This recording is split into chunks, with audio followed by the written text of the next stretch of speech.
जय श्री राम, राधे राधे। स्वागत है आप सभी का मेरे चैनल में। आशा करती हूँ आप सभी स्वस्थ होंगे।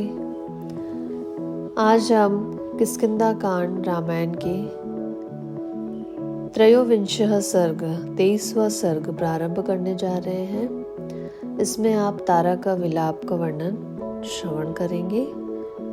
अंत तक बने रहिएगा। ततः समुपजति जिंग्रन्ति कपिराजस्य तन्मुखं पतिमलोक श्रुता तारामृतम वचनम अब्रवीतः।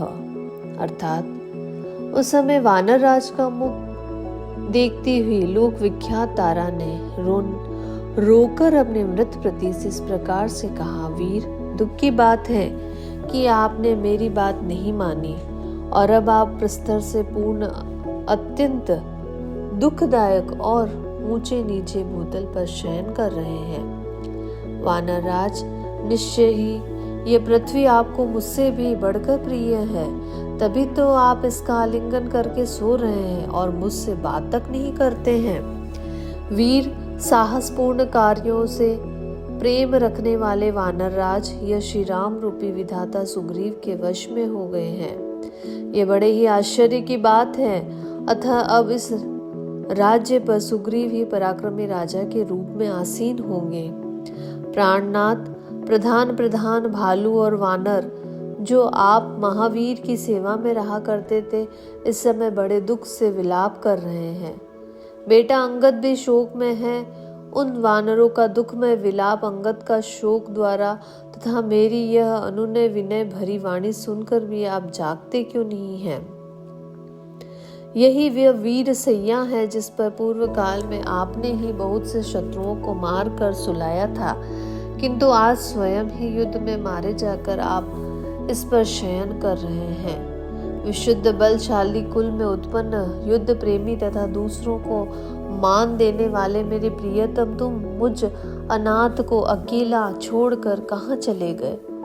निश्चय ही बुद्धिमान पुरुष को चाहिए कि वह अपनी कन्या किसी सूरवीर के हाथ में न दे।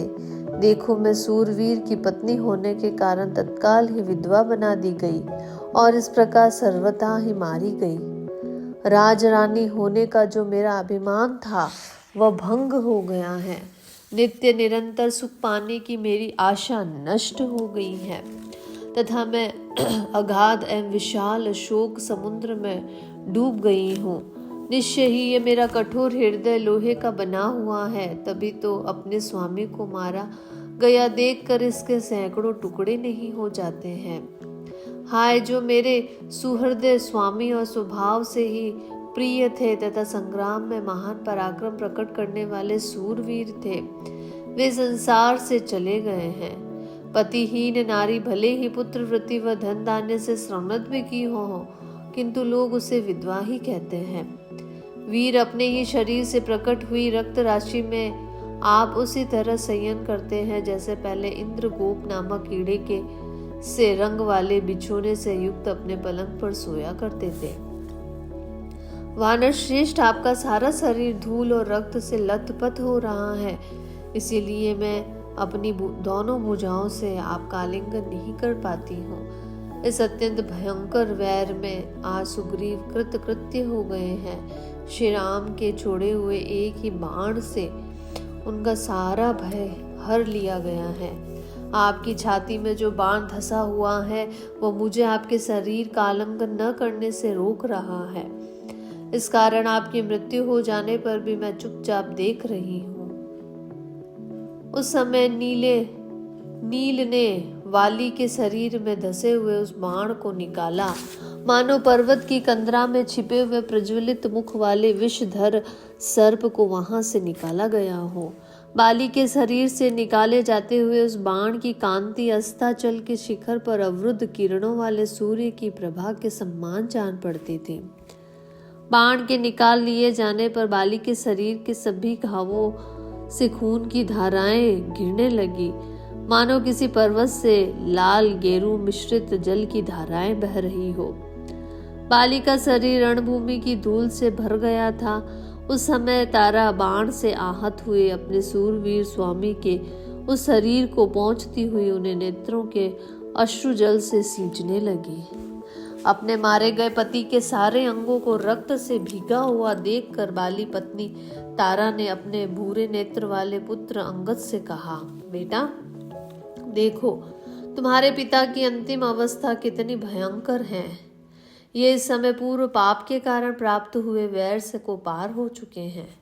वत्सः प्रातःकाल के सूर्य की भांति अरुण और शरीर वाले तुम्हारे पिता राजा बाली अब यमलोक को जा पहुंचे हैं। ये तुम्हें बड़ा आदर देते थे, तुम इनके चरणों में प्रणाम करो। माता के ऐसा कहने पर अंगद ने उठकर अपनी मोटी और गोलाकार भुजाओं द्वारा पिता के दोनों पैर पकड़ लिए और प्रणाम करते हुए कहा, पिताजी मैं अंगद हूँ। तब तारा फिर कहने लगी, प्राणनाथ कुमार अंगद पहले की ही भांति आज भी आपके चरणों में प्रणाम करता है, किंतु आप इसे चिरंजीवी रहो बेटा ऐसा कहकर आशीर्वाद क्यों नहीं दे रहे हो।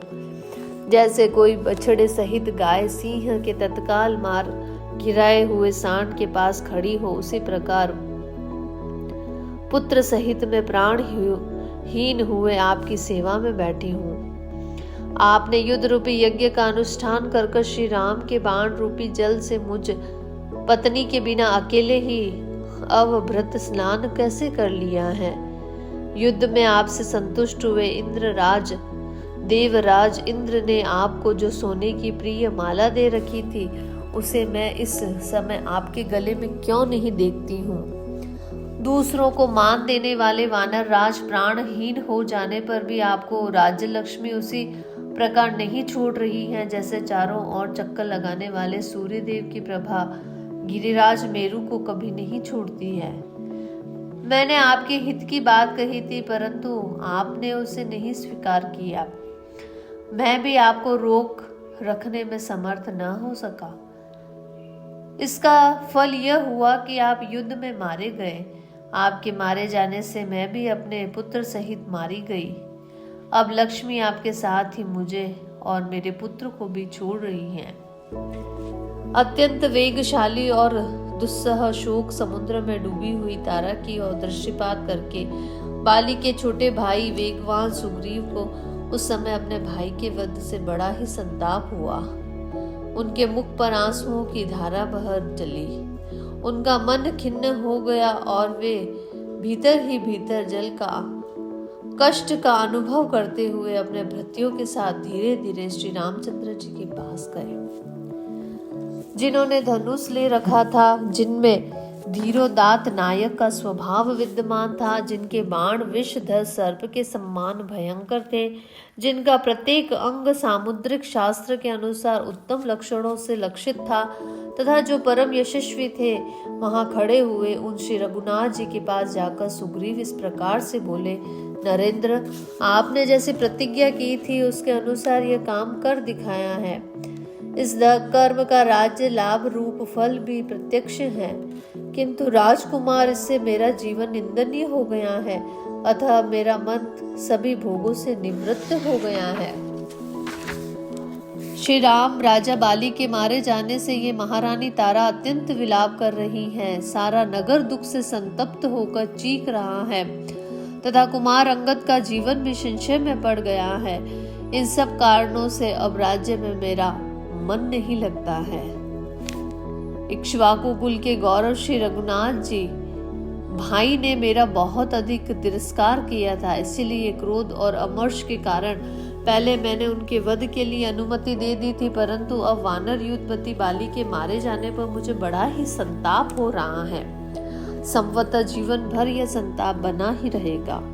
अपनी जाति वृत्ति के अनुसार जैसे तैसे जीवन निर्वाह करते हुए उस श्रेष्ठ पर्वत ऋषिमुख पर चिरकाल तक रहना ही आज मैं अपने लिए कल्याणकारी समझता हूँ, किंतु अपने इस भाई का वध कराकर अब मुझे स्वर्ग का भी राज्य मिल जाए तो भी मैं उसे अपने लिए श्रेयकर नहीं मानता हूँ। बुद्धिमान महात्मा बाली ने युद्ध के समय मुझसे कहा था कि तुम चले जाओ, मैं तुम्हारे प्राण लेना ही नहीं चाहता हूँ। श्री राम उनकी ये बात उन्हीं के योग्य थी और मैंने जो आपसे कहकर उनका वध कराया है, मेरा वह क्रूरतापूर्ण वचन और कर्म मेरे ही अनुरूप है। वीर रघुनंदन, कोई भी कितना ही स्वार्थी क्यों न हो, यदि राज्य के सुख अथवा भातृवध से होने वाले दुख की प्रबलता पर विचार करेगा तो वह यह भाई होकर भी अपने महान गुणवान भाई का वध कैसे अच्छा समझेगा।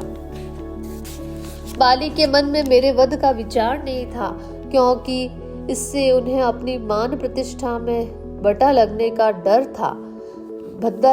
डर था। मेरी ही बुद्धि में दुष्टता भरी थी, जिसके कारण मैंने अपने भाई के प्रति ऐसा अपराध कर डाला जो उनके लिए घातक सिद्ध हुआ। जब बाली ने मुझे एक वृक्ष की शाखा से घायल कर दिया और मैं 2 घड़ी तक कहराता रहा था, तब उन्होंने मुझे सांत्वना देकर कहा, जाओ, फिर मेरे साथ युद्ध करने की इच्छा न करना। उन्होंने भातृभाव, आर्य भाव और धर्म की रक्षा की है, परंतु मैंने केवल काम, क्रोध और वानरोचित चपलता का ही परिचय दिया है। मित्र जैसे वत्रासुर का वध करने से इंद्र पाप के भागी हुए थे, उसी प्रकार मैं भाई का वध कराकर ऐसे पाप का भागी हुआ हूँ जिसको करना तो दूर है, सोचना भी तथा देखने के लिए भी अयोग्य ही है। इंद्र के पाप को तो पृथ्वी, जल, वृक्ष और स्त्रियों ने स्वेच्छा से ही ग्रहण कर लिया था, परंतु मुझ जैसे वानर के इस पाप को कौन लेना चाहेगा अथवा कौन ले सकेगा। रघुनाथ जी, अपने कुल का नाश करने वाले ऐसा पाप पूर्ण कर्म कर मैं प्रजा के सम्मान का पात्र नहीं रहा। राज्य पाना तो दूर की बात है, मुझ में युवराज होने तक की भी योग्यता नहीं है। मैंने वह लोक निंदित पाप कर्म किया है जो नीच पुरुषों के योग्य तथा संपूर्ण जगत को हानि पहुंचाने वाला है। जैसे वर्षा के जल का वेग नीचे भूमि की ओर जाता है, उसी प्रकार यह भातृवध जनित महान शोक सब ओर से मुझ पर ही आक्रमण कर रहा है। भाई का वध ही जिसके शरीर का पिछला भाग और पूंछ है तथा उससे होने वाला संताप ही उसकी सूंड, नेत्र, मस्तक और दांत हैं। वह पाप रूपी महान महान गजराज नदी तट की भांति मुझ पर ही आघात कर रहा है। नरेश्वर रघुनंदन, मैंने जो दुस्सह पाप किया है वह मेरे हृदय स्थित सदाचार को भी नष्ट कर रहा है। ठीक उसी तरह जैसे आग में तपाया हुआ सो जाने वाला मलिन सुवर्ण अपने भीतर के मल को नष्ट कर देता है। रघुनाथ जी, मेरे ही कारण बाली का वध हुआ है, जिससे इस अंगद का भी शोक संताप बढ़ गया है और इसीलिए इन महाबली वानर युद्धपति का समुदाय अधमरा सा जान पड़ता है। वीरवर, सुजन और वश में रहने वाले पुत्र तो मिल सकता है, परंतु अंगद के समान बेटा नहीं मिलेगा तथा ऐसा कोई देश नहीं है जहां मुझे अपने भाई का सामीप्य मिल सके। अब वीरवर अंगद भी जीवित नहीं रह सकता है। यदि जी सकता है तो उसके रक्षा के लिए उसकी माता भी जीवन धारण करे। वह बेचारी तो ये संताप से दीन हो रही है। यदि पुत्र भी न रहा तो उसके जीवन का अंत हो जाएगा, वह बिल्कुल ही निश्चित बात है। अतः मैं अपने भाई और पुत्र का साथ देने की इच्छा से प्रज्वलित अग्नि में प्रवेश करूंगा और यह वानर वीर आपकी आज्ञा में रहकर सीता की खोज करेंगे। राजकुमार, मेरी मृत्यु हो जाने पर भी आपका सारा कार्य सिद्ध हो जाएगा। मैं कुल की हत्या करने वाले और उसका अपराधी हूँ, अतः संसार में जीवन धारण करने के योग्य नहीं हूँ। इसलिए श्री राम, मुझे प्राण त्याग करने की आज्ञा दीजिए। दुख से आतुर हुए सुग्रीव के, जो बाली के छोटे भाई थे, ऐसे वचन सुनकर शत्रु वीरों का संहार करने वाले समस्त रघुकुल के वीर भगवान श्री राम के नेत्रों में आंसू बहने लगे और वे 2 घड़ी तक मन ही मन दुख का अनुभव करते हुए बोले। श्री रघुनाथ जी पृथ्वी के सम्मान, क्षमाशील और संपूर्ण जगत की रक्षा करने वाले हैं। उन्होंने उस समय अधिक ही उत्सुक होकर जब इधर उधर बारंबार दृष्टि डलाई, तब शोक का मग्न तारा उन्हें दिखाई दी तो अपने स्वामी के लिए रो रही थी। कपियों में सिंह के समान वीर बाली, जिसमें स्वामी एवं संरक्षक थे, जो वानर राज बाली की रानी थी, जिसका हृदय उदार और नेत्र मनोहर थे, वह तारा उस समय अपने मृत पति का आलिंगन करने पड़ी थी। श्री राम को आते देखकर प्रधानमंत्रियों ने तारा को वहां से उठाया। तारा जब पति के समीप से हटाई जाने लगी तब वह बार बार उसका आलिंगन करते हुए अपने पति को छुड़ाने और छटपटाने लगी। इतने में ही उसने अपने सामने धनुष बाण धारण किए श्री राम को खड़ा देखा, जो अपने तेज से सूर्य देव के समान प्रतीत होते थे।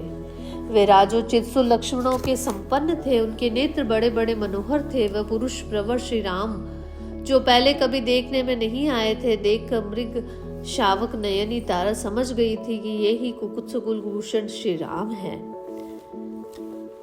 उस समय घोर संकट में पड़ी हुई शोक पीड़ित भार्या तारा अत्यंत विवल हो उठी और तीव्र गति से महेंद्र तुल्य दुर्जय वीर महानुभाव भगवान श्री राम के समीप गई। शोक के कारण वह अपने शरीर की भी शुद्ध बुद्ध खो बैठी थी। भगवान श्री राम विशुद्ध अंतकरण वाले तथा युद्ध स्थल में सबसे अधिक निपुणता के कारण लक्ष्य भेदने में अचूक थे। उनके पास पहुंचकर वह तेजस्विनी तारा इस प्रकार से बोली, रघुनंदन, आप अप्रेम्य हैं, आपको पाना बहुत ही कठिन है। आप जितेंद्र तथा उत्तम धर्म का पालन करने वाले हैं। आपकी कीर्ति कभी नष्ट नहीं होगी। आपके हाथ में धनुष और बाण शोभा पा रहे हैं। आपका बल महान है। आपका सुहृदय शरीर से संपन्न है। मनुष्य शरीर से प्राप्त होने वाले लौकिक सुख का परित्याग करने पर भी दिव्य शरीर के ऐश्वर्य से युक्त है। अपने जिस बाण से मेरे प्रियतम पति का वध किया है, उसी बाण से आप मुझे भी मार डालो। मैं मरकर उनके समीप चली जाऊंगी। वीर, मेरे बिना वो बाली कहीं भी सुखी नहीं रह सकता है। स्वर्ग में जाकर भी बाली सब और दृष्टि डालने पर मुझे नहीं देखेंगे, तब उनका मन वहां कदापि नहीं लगेगा। नाना प्रकार के लाल फूलों से विभूषित मेरी चोटी धारण करने वाली तथा विचित्र वेशभूषा वाले मनोहर प्रतीत होने वाले स्वर्ग की अप्सराओं से भी स्वीकार नहीं करेंगे वो।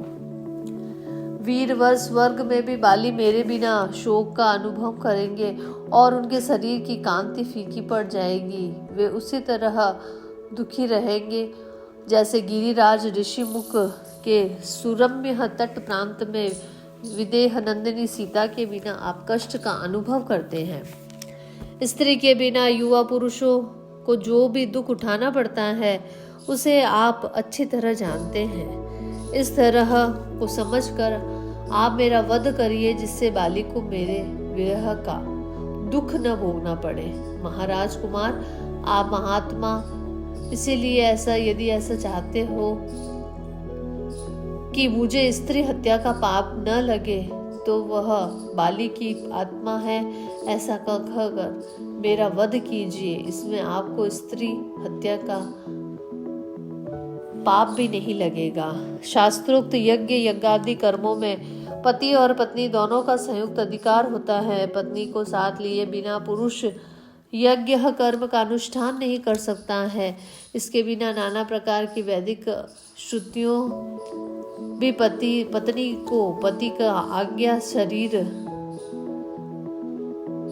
आधा शरीर बताता है। दूसरी स्त्रियों का अपने पति से अभिन्न होना सिद्ध होता है। संसार में ज्ञानी पुरुषों की दृष्टि में स्त्री दान से बढ़कर दूसरा कोई दान नहीं है। वीर शिरोमणि, यदि धर्म की और दृष्टि रखते हुए आप भी मुझे मेरे प्रियतम बाली को समर्पित कर दोगे, तो इस दान के प्रभाव से मेरी हत्या करने पर भी आपको पाप नहीं लगेगा। मैं दुखिनी अनाथा हूँ, पति से दूर कर दी गई हूँ। ऐसी दशा में मुझे जीवित छोड़कर आपके लिए उचित नहीं है। नरेंद्र में सुंदर और बहुमूल्य श्रेष्ठ सुवर्ण मालाओं से अलंकृत तथा गजराज के सम्मान विलास युक्त गति से चलने वाले बुद्धिमान वानर श्रेष्ठ बाली के बिना अधिक काल तक मैं जीवित नहीं रह पाऊंगी। तारा के ऐसा कहने पर महात्मा भगवान श्री राम ने उसे आश्वासन देकर हित की बात कही। वीर पत्नी, तुम मृत्यु समय विपरीत विचार का त्याग करो, क्योंकि विधाता ने उस संपूर्ण जगत की दृष्टि की है। विधाता ने ही इस सारे जगत को सुख और दुख से संयुक्त किया है। ये बात साधारण लोग भी कहते हैं और जानते हैं। तीनों लोगों के प्राणी विधाता के विधान का उल्लंघन नहीं कर सकते हैं। तुम्हें पहले की भांति अत्यंत सुख एवं आनंद की प्राप्ति होगी तथा तुम्हारा पुत्र युवराज पद पर प्राप्त होगा। विधाता ऐसा ही जानते हैं। इस प्रकार से शत्रुओं को संताप देने वाले परम प्रभावशाली महात्मा श्री राम के इस प्रकार सांत्वना देने पर सुंदर वेश और रूप वाली वीर पत्नी तारा, जिसके मुख से विलाप की ध्वनि जो है वो निकलती रहती थी, वो चुप हो गई। उसने रोना धोना सब छोड़ दिया। इस प्रकार से आज रामायण आदि काव्य के किष्किंधा कांड में हमारा 24वां सर्ग पूरा होता है। कल हम आगे का सर्ग प्रारंभ करेंगे।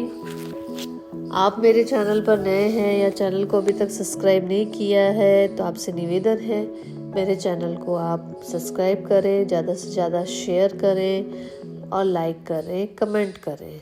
धन्यवाद।